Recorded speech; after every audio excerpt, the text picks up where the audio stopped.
Hello दोस्तों, नमस्ते, जय माता दी। मैं अपने चैनल सोनम मोदी लोकगीत नेहा लोकगीत दोनों पे आप लोग का स्वागत करती हूँ। छोटा सा बहुत प्यारा चुटकुला कहारवा नाच गीत है, बहुत ही प्यारा है। आप लोग सुनिएगा, फुल वॉच करिएगा, कमेंट बॉक्स में जरूर बताइएगा कि हमारा गीत कैसा लगा। तो चलिए मैं सुनाती हूँ, आप लोग सुनिए। घरे घरे बिल्ली घूमई काजरा लगाई के, घरे घरे बिल्ली घूमई काजरा लगाई के। हम सैया टिकवलाया सासू से चोराई के, हम सैया टिकवलाया सासू से चोराई के। हम परी तू देखा सासू चश्मा लगाई के, हम पहरी तू देखा सासू चश्मा लगाई के।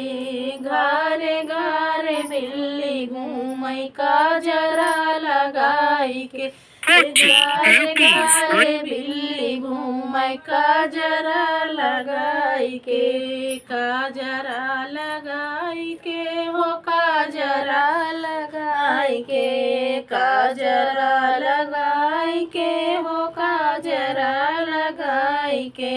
घरे घरे बिल्ली घूमई काजरा लगाई के। हम सैया लहंगा लाया जेठनी से चोराई के, हम सैया लहंगा लाया जेठनी से चोराई के। हम पहरी तू देखा जेठनी मुँह हवा फुलाई के, हम पहरी तू देखा जेठनी मुँह हवा फुलाई के। घरे घरे बिल्ली घूमई काजरा लगाई के, घरे घरे बिल्ली घूमई काजरा लगाई के। काजरा लगाई के हो काजरा लगाई के, काजरा लगाई के, काजरा लगाई के। घरे घरे बिल्ली घूमई काजरा लगाई के।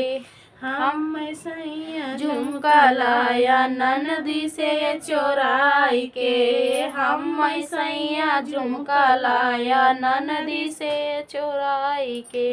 हम पहरी तू देखा ननदी चुंगली लगाई के, हम पहरी तू देखा ननदी चुंगली लगाई के।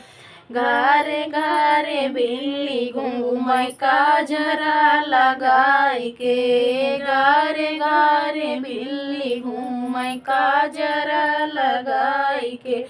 काजरा लगाई के हो काजरा लगाई के, काजरा लगाई के हो काजरा लगाई के। घरे घरे बिल्ली घूमई काजरा लगाई के, घरे घरे बिल्ली घूमई काजर लगाई के। हम सैया छागल लाया छोटी से चोराई के, हम सैया छागल लाया छोटी से चोराई के। हम पहरी तू देखा छोटी सब का बताई के, हम पहरी तू देखा छोटी सब से बताई के। घरे घरे बिल्ली घूमई काजरा लगाई के, घरे घरे बिल्ली घूमई काजरा लगाई के।